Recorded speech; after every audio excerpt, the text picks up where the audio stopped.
Today, we're talking about the things inside of an accounting firm that make it run better. And when you have them and they're working, your accounting practice operates consistently and efficiently. Is it the people? No, we know better than that. Us people are always breaking things. Can't be people. Is it the tech? No, not really. All those shiny new toys that we sometimes get excited about occasionally deliver on their promises, and they're usually pretty damn expensive. So what is this magic glue that holds everything together? It's the processes. So we're going to dig in into how to create processes within your firm that will make life better for you and your team and your clients. And luckily, we today have the queen of processes here, the one and only Patti Scharf. Before we intro her, I'm your host, Kenji, as usual, along with my trusty co-host. There's Matthew. And Matthew, who is our sponsor here today? Today's episode of Drink While You Think is brought to you by Bridging the Gap. It's the Unique CPA's third annual conference coming August 29th and 30th in Chicago. Join a star-studded group of panelists and speakers and the most unique CPAs in the business in Chicago in August. The Unique CPA Conference. It's going to be good, Randy. Randy Crabtree, we're excited to be up there with you. It's going to be good. It's going to be some good conversations about generations of accounting firms kind of all together. That's the gap we're bridging. That's one of the gaps. Kind of cool. Anyway, thanks, Randy. You'll see we're going to drink some more of your beer. But first, and most importantly, Patti's here. So Patti, introduce yourself and tell us what you're drinking today.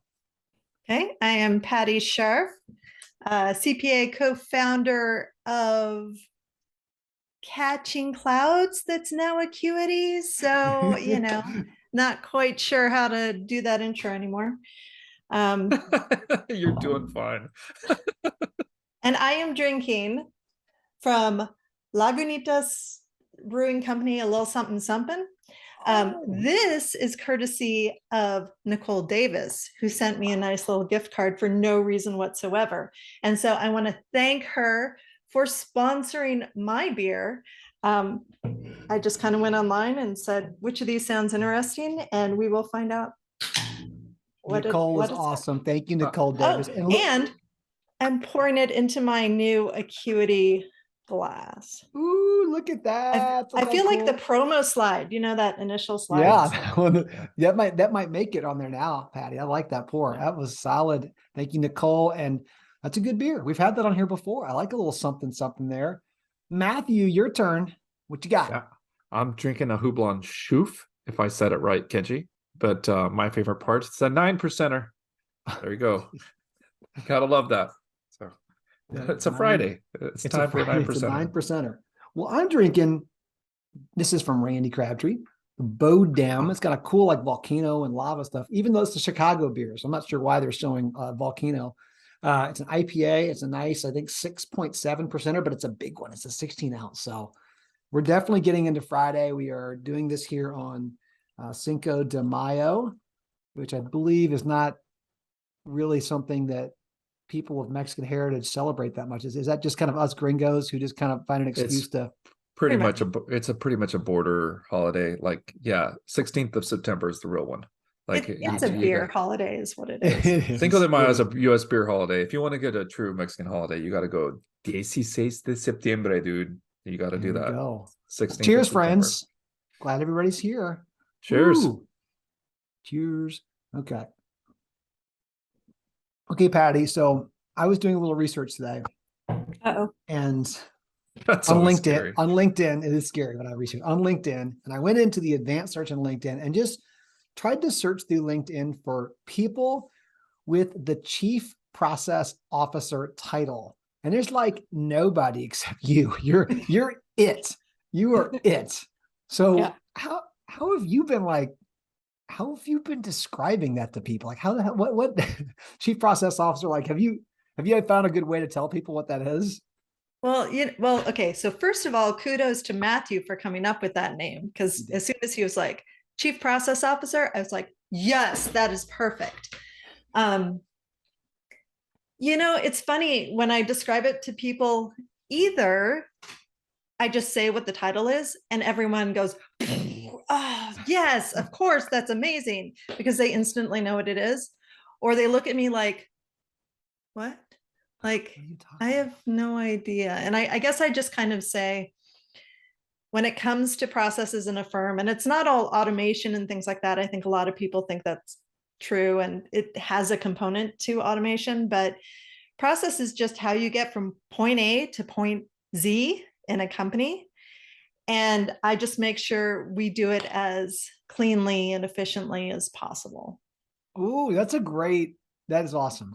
I'm using that one, the point A to point Z, making sure we get there as efficiently, cleanly as possible. That's a great description. Without getting stuck at M. Yeah, or M. Or I used to get stuck at B. On the way to Z, I'd get stuck at B. I was like, I don't even get out of A half the time. Well, and I would say describing it sounds really easy and straightforward.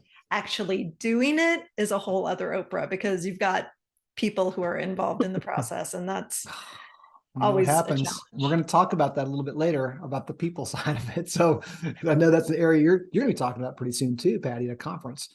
Yep. So it kind of harkened back when we were talking about Matthew coming up with the name. It reminded me of when, we came together, when Acuity and Catching Clouds came together, and we talked about this. And I remember you kind of telling us, I don't know if I get this exactly right, but something of the essence of like, what I would just really love to do going forward is just like hunker down and just build great processes. Like that just sounds so appealing to me. Why is that? Have you always been that way? Like, what is enticing about that? Like, to me, I'm like, it sounds frightening and scary, but that you were just like, you saw this vision of what you wanted to do very clearly. Well, I'll tell you, when you ask if I was always like that, like, I never knew what I wanted to do or be when I was a kid. Like, I just wanted to do all the things and be all the things. But I do have a strong memory of my first real job out of college. I was a receptionist, but I would just go to whatever they needed me to do. So one of the things they needed me to do was to build a proper AP system and a proper AR system. And I don't even know why they gave this to me. I think just because nobody else wanted to do it. Our company was really small, so it was a small business thing. But as I did that, and then like I moved on to payroll, I was like, there's got to be a better way to do this. And that's like the impetus for everything I do, is there's got to be a better way. And that is ingrained in who I am and what I'm doing. And I've always been kind of a roll up my sleeves kind of person. And so when it came to building a payroll thing, this is back in the olden days, right? Where people barely were touching software. Like, I think Paychex and ADP were brand spanking new in the world. And I picked up Microsoft Access and was like, let me see if I can figure out how to make a database. And I built a database to keep track of our massive turnover. We had a horse ranch where we had lots of different people who were coming in and out of there, and we had to keep track of all of their paperwork and all of that stuff. And so I just taught myself how to build a database, and that kind of kicked that all off. Kicked it all off. Yeah. Matthew, how many times have we, in almost 2 years of working with Patti, heard her say, there's got to be a better way of doing this? Yeah. Anything that I'm doing, there's got to be a better way of doing. Well, I mean, that was honestly one of the things. It was one of the huge things when we were like coming together. We talked about that openly. Like, we really struggled with processes. We still do in many regards, and we'll get into that too. But like, we struggled with that on processes, and so hearing that, I think we were trying not to get a little too giddy when we were like in the early parts of talking about, could this happen? We're like, do you hear what she just said? She really likes processes and she likes to fix things. And I think you and I were both like, okay, don't get too excited. But then we were pretty excited. But it was such a perfect fit, right? It was. You guys do all the stuff that I'm like, could I just sit in a back corner and not interact with people? And I mean, that's not realistic. I interact with people all day, every day. You do. But But even so, like I like just being able to sit down and concentrate and think things through deeply from point A to point Z, you know? Yeah. Yeah. You definitely do that. Well, you gave a good example of kind of early on in the early days of, your career. What are there, I guess, maybe thinking about some of the early processes you built in catching clouds, like, are there any particular ones that come to mind when you were kind of like light bulbs of like, oh my gosh, we just saved a ton of time or made people's lives better? There's some ones you can think of that were like kind of light bulb moments for you once you moved over to running your own practice? There are like 100 of them, but I think probably the biggest push was 2016. We had like, I don't know, 6 people on our team or something like that, and we hired 16 people that year. And so I was building the training and doing the hiring and all of that stuff. And I just needed a better way to train people that I didn't have to hold their hand through the process so much. So I actually found, actually, no, 2016, I would not have used Process Street. I would have used, I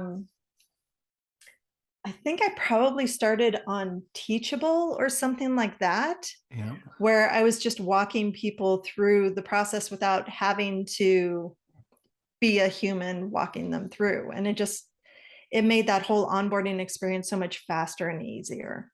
Yeah. It's probably one of them. I think the most pivotal was in 2019. Scott and I had gone to New Zealand and Australia for 5 months, just see how the business was going to run without us, and realized, oh, wow, we have some work to do. And so when we came back, we had discovered Process Street, like almost at the exact same time, Process Street, Airtable, and Zapier.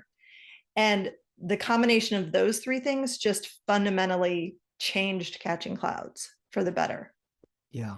What about I was going to ask that about, I want to jump ahead a little bit to the tools and things like what about those? I think I've heard a story before that you'd looked at some of those before and didn't like earlier iterations even of them, but like when you went back, like those have kind of been, cornerstones, I think, of tools you've used from a process standpoint. Like what about them do you? Yeah, I'd say Zapier was one of those that, like, once I heard about it, I wanted to use it, but I just didn't have time to dive into it.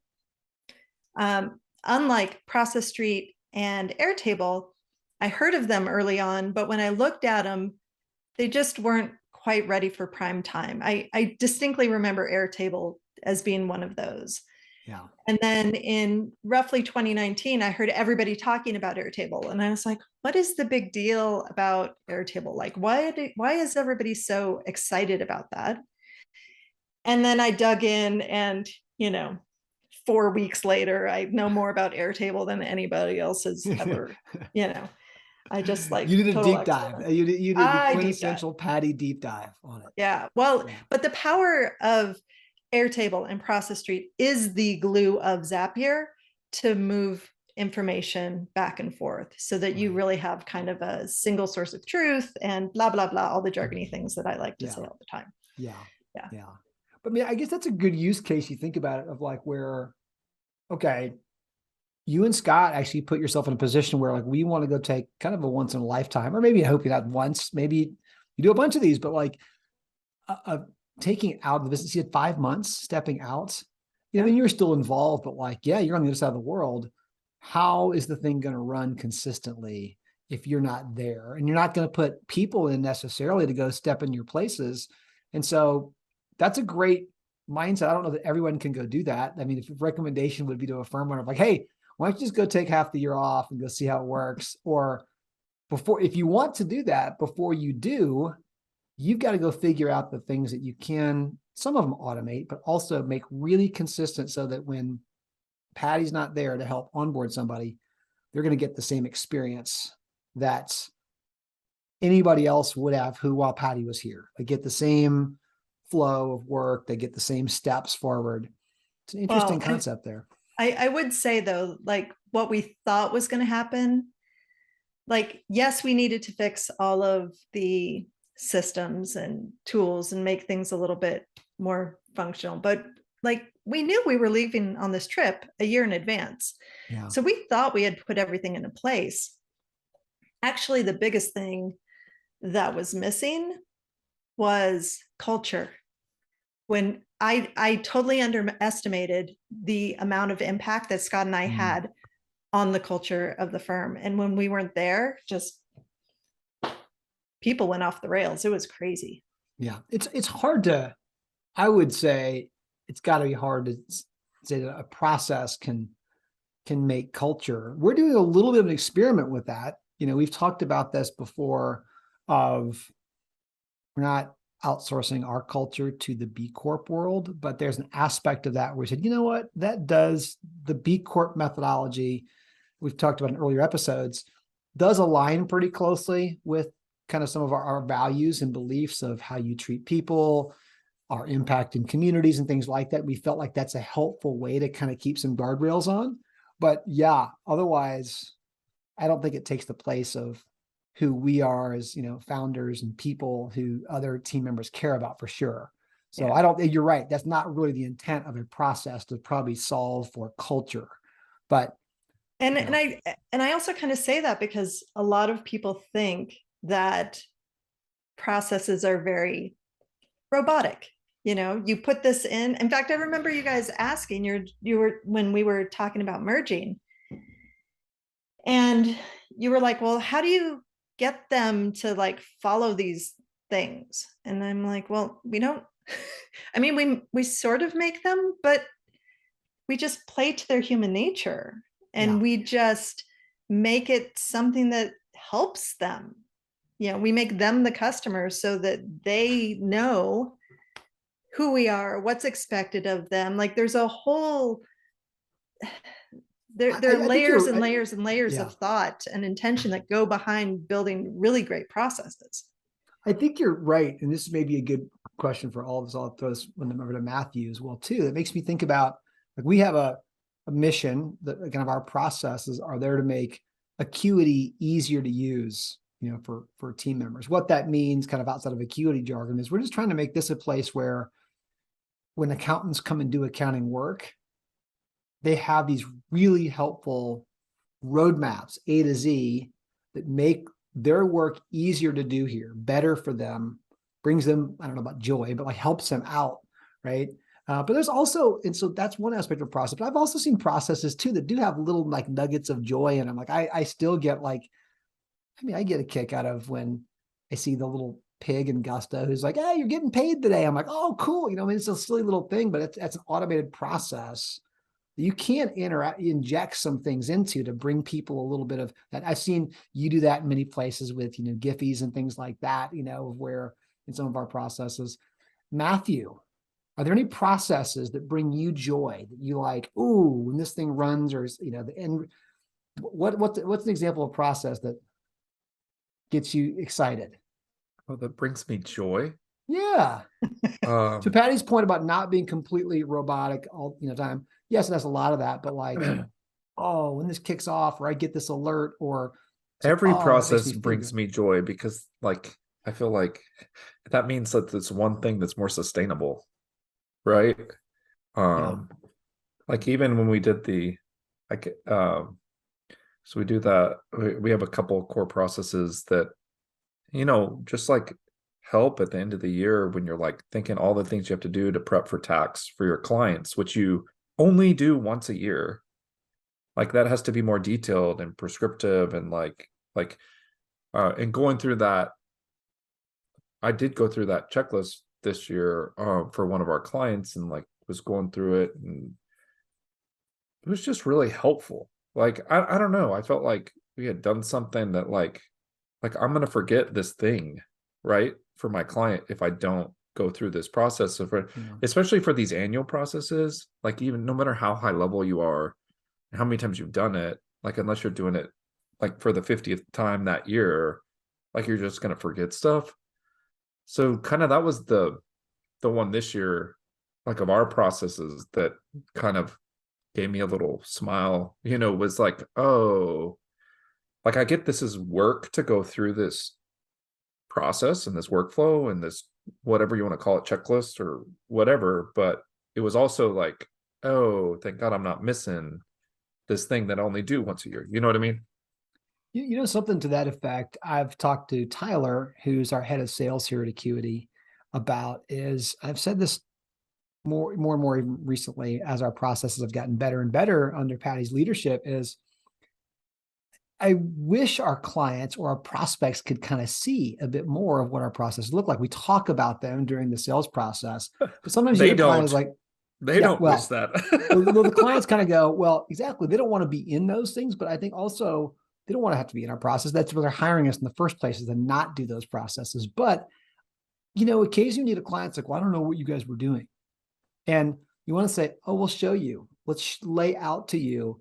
And I just think that's a tremendous asset. Like when you can visually see like what it is, all the steps, the tool, the automation, the thoughtfulness that goes into laying that out. I think it's very powerful. And I've always thought like, I wouldn't want a client to live in that day in and day out, but like, you know, you should probably have one that we show like, hey, you'll never want to use this or be in it, but I want you to know this is what you're actually getting. And this is something that we have taken the time to build to make sure we're doing that, right? I think it's an incredible asset that I think a lot of firms don't think about. Yeah, Patti. Okay, I've got two things. Yeah. One is when you asked Matthew, I was wondering if you'd come up with this example of blending culture and process. In our month-end close process, when the bookkeepers and controllers go through it, there are questions in that. They don't have many questions. What they have is, how happy are you with this client? And how happy is this client with us from their perspective? And so that helps keep an eye on our culture and making sure that we are matching clients with happy people and vice versa. Right. Right. The second thing I wanted to say is when we are onboarding clients, they do have a glimpse into the processes because we have a whole information request workflow that they have to go through and answer, hey, where do you have bank accounts? And they will choose Chase, Bank of America, Capital One, or whatever. And it will give them instructions for how to share limited access logins with our team. And the whole workflow customizes based on what they answer. Mm-hmm. And then they can upload information there. It tells them how to do the things. And so I think that they do have a glimpse, even though they don't maybe see under the hood all the day-to-day stuff after onboarding. Right. I'd like to bring even more of that forward. I mean, in the sales process, I mean, I think just so they know that like, this is not, we're just giving it out to some people who work for us and everyone does it a different way. It is done in a very clear, thoughtful, methodical way. But I cut you off, Matthew. What were you going to say? Yeah. I mean, when we're talking A to Z, like people don't really know what that means. I guess the first aha moment, not the first aha moment, but one of the most extreme aha moments I had with process is when Patti was like, okay, we've established onboarding, and I'm going to get this number wrong, but it's something order of magnitude is 165 steps, right? Order of magnitude, that's about right? That sounds about right. 165 steps to get from A to Z. And it ended up being 7 sub-processes, is that correct? Or 6 sub-processes? Yeah, something like that. That have independent workflows that we've been able to identify with kind of Patti baby and through the process and stuff like that. So it's just crazy to me that like that was an aha moment where like, oh, if you want to scale a firm for real, like I don't know how more firms don't have this chief process officer. I don't either. Yeah. So. Well, and then like once you've identified those 165 or whatever steps and you've broken it out into these sub workflows, now you go through the tasks and go, which of these should a human not be doing? And then you add in the automation, and this is where Zapier comes in, where it's like, okay, Zapier can set up the Slack channels. Zapier can set up the Google groups. Zapier can set up like all these different things. And that is how you get your team to want to use the workflow, because you're not missing steps and they're not having to do the things. It Yeah, right, speeds yeah. up their involvement, and it does the things that nobody actually likes doing. Yeah, you don't have to request, hey, can you set up this Google Drive for us in the same format that we set up every client? You just hit a button. Yep. And it's like, and it does it. Yeah. It's, I will say, you know, thinking back about more things, processes that give me joy. And, you know, we're not doing show and tell here. It's most people listen to us versus watch this. But if you could see inside these workflows that Patti builds in the tool we're currently using, Process Street, you'll see, you know, again, Matthew talked about these 165 steps. And you don't necessarily see that all at once. It's very thoughtful the way it breaks out. But there's this little lightning bolt. This lightning bolt that sits next to certain steps means it's automated. It's completely automated and no one has to touch it. And when you see that, like how many lightning bolts, like I always get excited when I see all the lightning bolts inside of a process. You're like, oh, those are automatically doing things that people don't have to waste time and do, right? That to me is like a little one of those little like bursts of joy. Like, yes, we used to do all kinds of shuffling things around and someone email that person and send it over here. Now the little lightning bolt is exciting. it's not just that, but it does it consistently, right? Like, it's not like there's no human error in it. Does it consistently. Like, everybody can expect the same result. Like, there's a lot that comes with that too. And like, There's a ton. Yeah. it's just a cool evolution of kind of where we had come, right? Yeah. Yeah. It absolutely was. We've kind of talked around them a little bit, but like maybe at a 30,000 foot view, Patti, maybe talk about some of the bigger like processes or bigger things you've been kind of working on here at Acuity to try to bring better processes to. We can, you know, we may or may not, depending on time, dig into them a little bit, like what we've done there. But like, what are some of the bigger ones that you're like, yep, you've had to be part of so far? Well, let me tell you, the very first one, and this probably took 6 months to a year, is just developing a single source of truth for information. So like I showed up and I was like, cool, give me a list of your fill in the blank here. It doesn't matter. Computers, team members, clients, whatever. Like there were 1,700 spreadsheets. None of them matched each other. 100 people were keeping track of different things.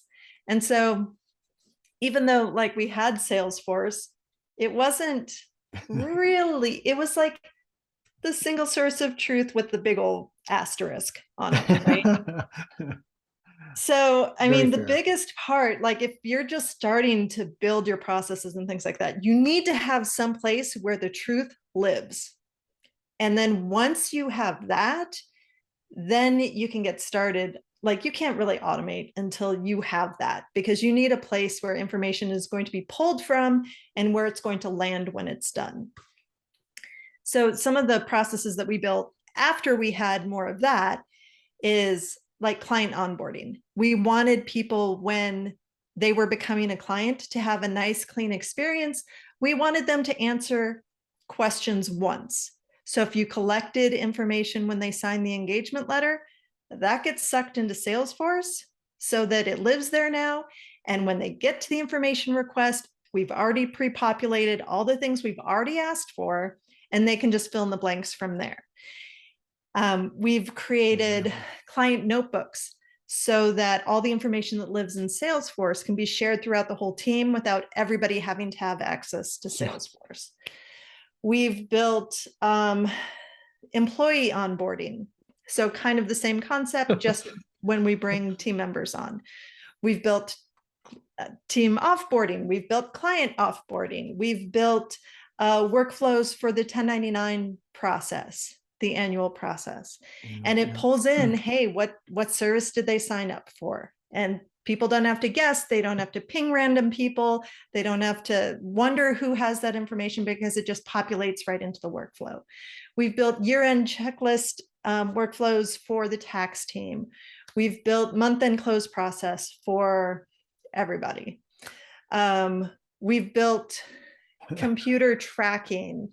So a database of all the different computers we have, and who has them? Where are and where they? they are. I think we're close on that. We can, yeah. Like the cleanup was hard on that one, probably. Let's just The say cleanup on all of them let's has just- been really. I know a few of those that were literally a Google I sheet. know who I was in trying to charge maintain.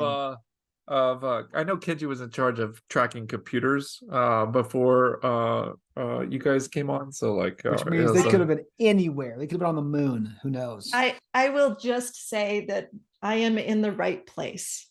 My skills are being well used here.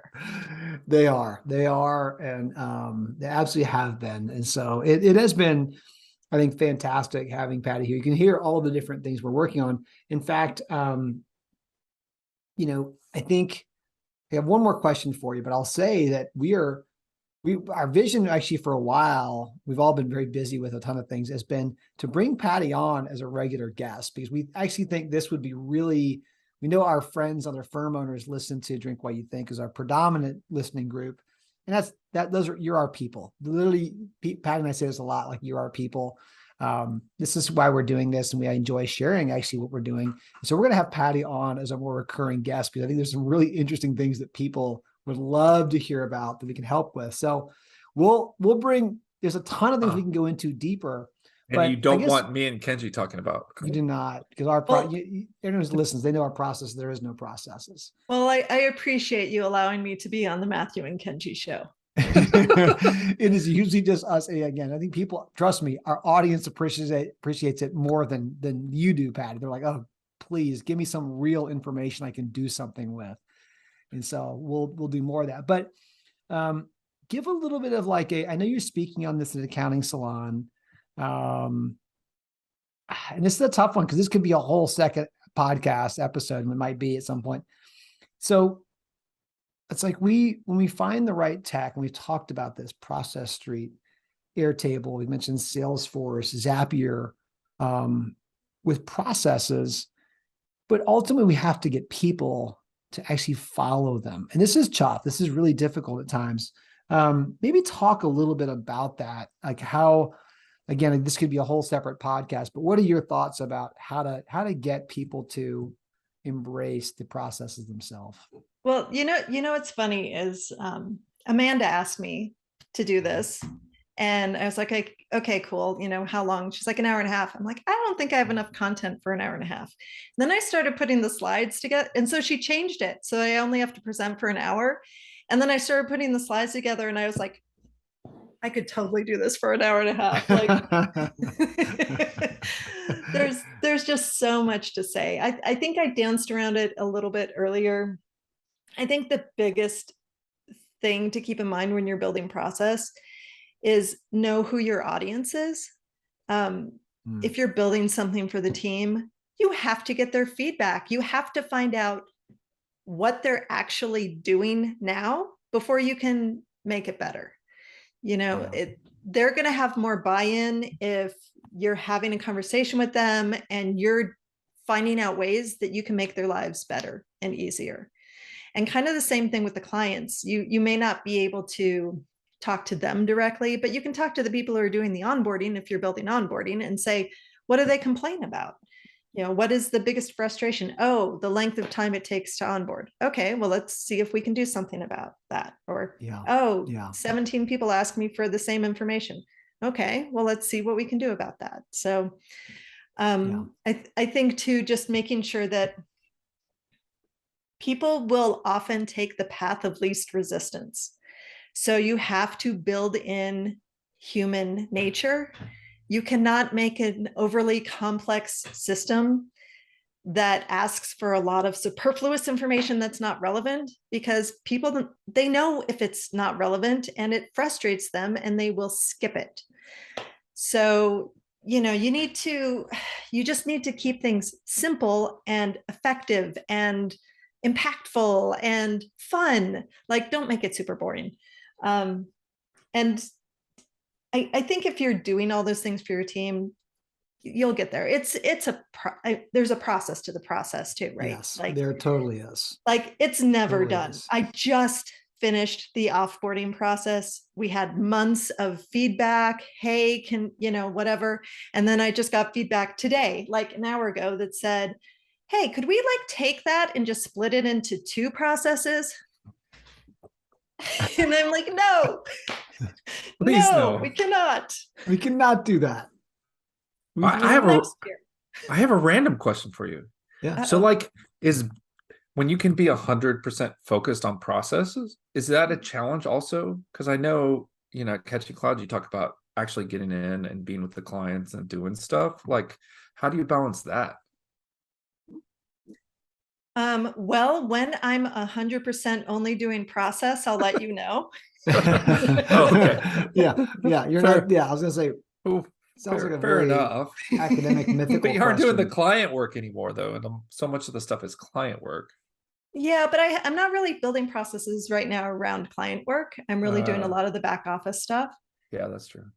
So, but I've done enough of the client work, and I've built processes around that too. The trickiest part is when you've got highly variable services that you're offering, how to create a standard process for highly variable stuff. Which are referred to internally as Matthew and Kenji specials.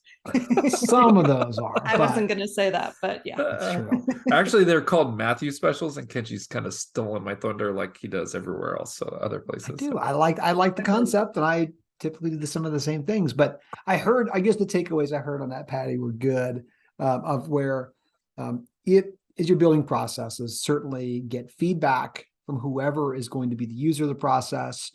Keep it really clean and simple. It's almost like user interface. It made me think of very much like developers, people building software, clean, engaging interface, and engaging in the sense that it can be fun and light. It doesn't have to be just rigid, robotic, check the box things there too. So those things are good takeaways for sure.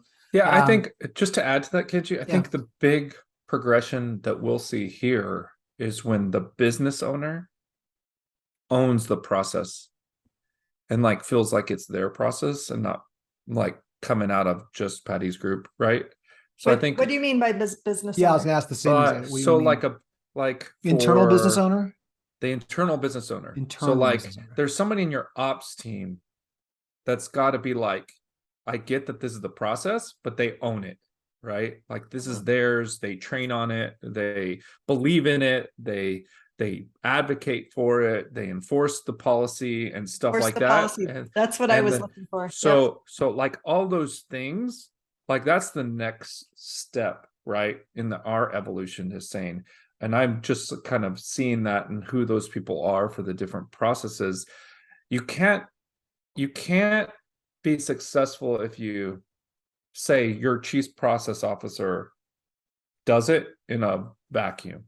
Mm-hmm. This has to be a collaboration. Mm-hmm. And the chief process officer, like Patti, if you have a great one, drives progress, right?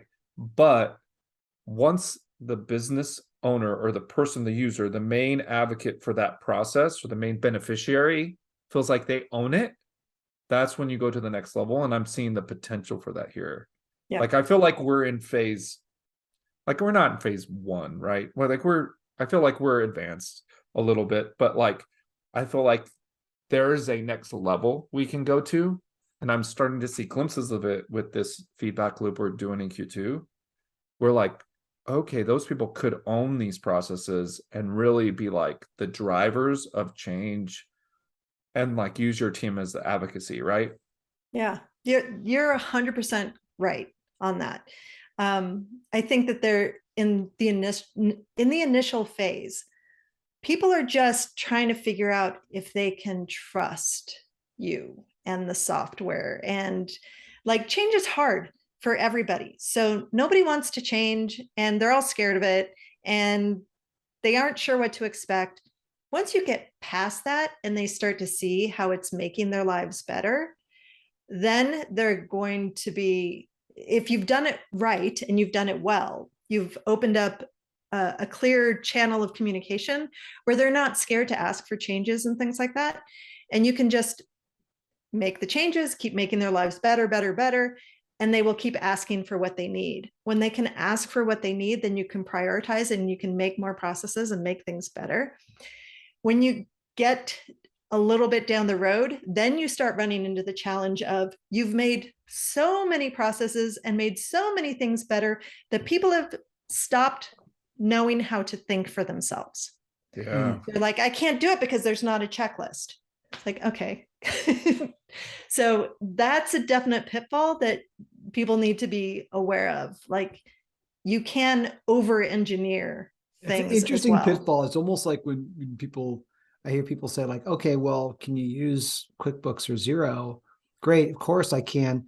Do you know how to actually book a journal entry behind it? Do you actually know how it's working behind the scenes to do the financials? And there's probably a lot of people who don't. And that can be a pitfall. It's probably a pitfall for accountants. It's probably a huge safety mechanism for a business owner in certain ways, right? To your point, I never considered that where at least being aware of what you're doing. They used to call that back when we were in public accounting as auditors. Like, you can't just follow the work program and just do the same thing. Same thing as prior year, same thing as prior year.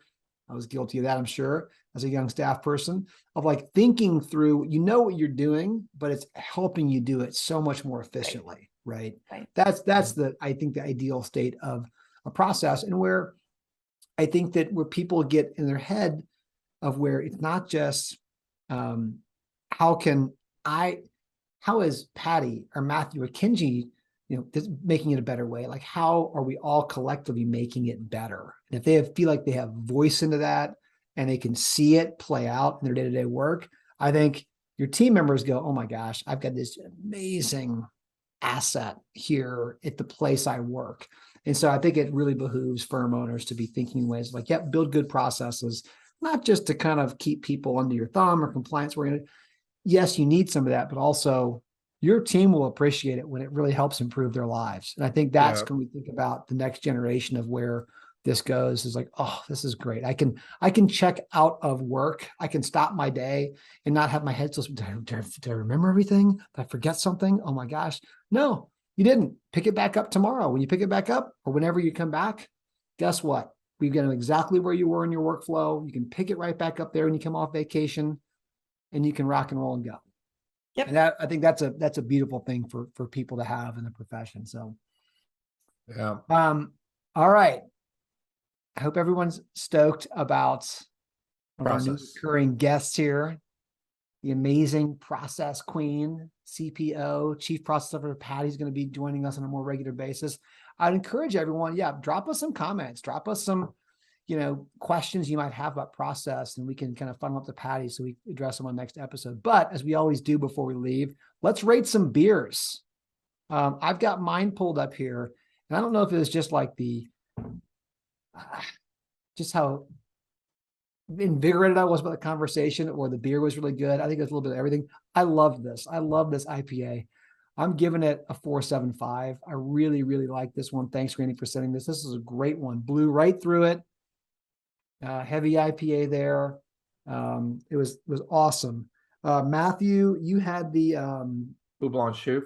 We've already rated this one. And like for an IPA, like I kind of want to bump it up a notch. Like I'm gonna go to straight 4 stars on this one. Great, 4 stars. Okay, it's right there. And it's pretty nice one. This one, okay, and then Patti had the little there it is, a little something. Little something. Rate it whatever you want, Patti. It's 1 to 5 in quarter scale increments. You know how it works. Yep, I was gonna say 4.25. 4.25. Yep. There we go. Perfect. Cheers to you, my friends. It's great having you, Patti. We love you for so many reasons, not just process, but yes, all those things. Matthew, do you still have some left? Or are you all done? Patti, I'm done. Have a little bit left. I'm done. Matthew's done. But again, subscribe, all the things. But most importantly, shoot us some feedback. Let us know what you'd love us to talk about, especially as it comes to processes. And we're happy to share things we're doing. You'll be amazed at some of the things that Patti's doing, and I hope it helps your firm. So join us next time on Drink While You Think. Thanks, everybody.